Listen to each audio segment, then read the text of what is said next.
Have you ever seen a church entirely decorated and designed with human skeletons? Hi, everybody. I'm Robin Walsh. I'm a scholar of New Testament and early Christianity and part of the Bart Ehrman team. And I'm here in Rome at the Crypt of the Capuchins.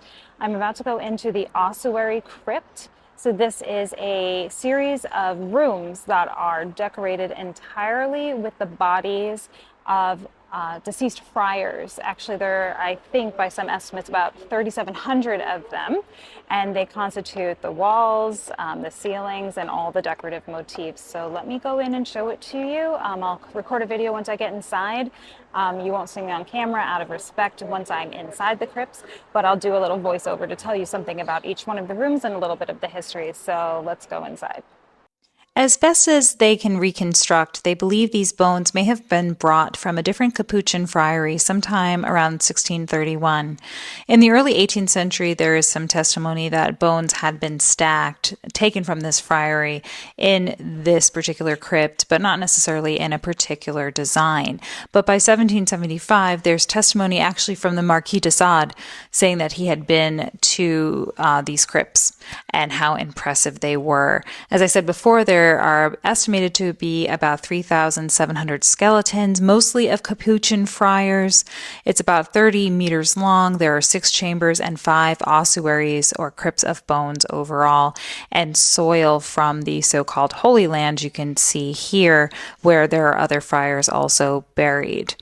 Now, the first crypt I just showed you was the Crypt of the Skeletons, not a surprising name, where you actually had some skeletons of the Barberini family, as well as that center with the small skeleton holding the scythe. That is obviously a symbol of death, and the scale a symbol of Judgment Day with floral motifs made of bones throughout.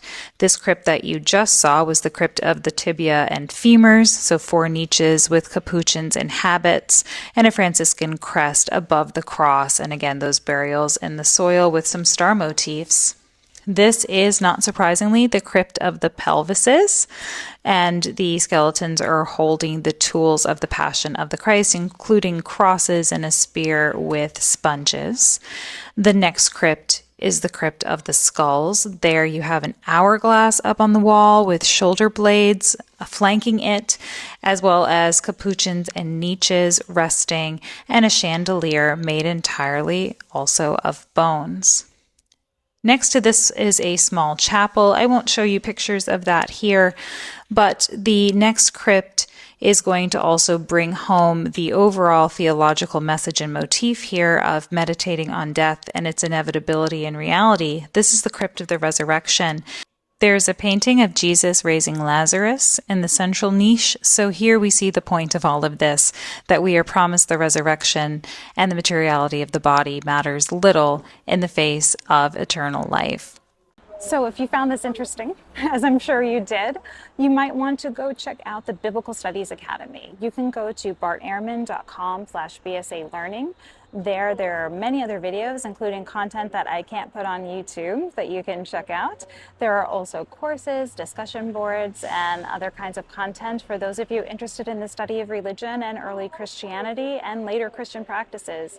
So check it out. That's bartehrman.com/BSA Learning, and I hope to see you there. You can sign up for a 14-day free trial and check it out.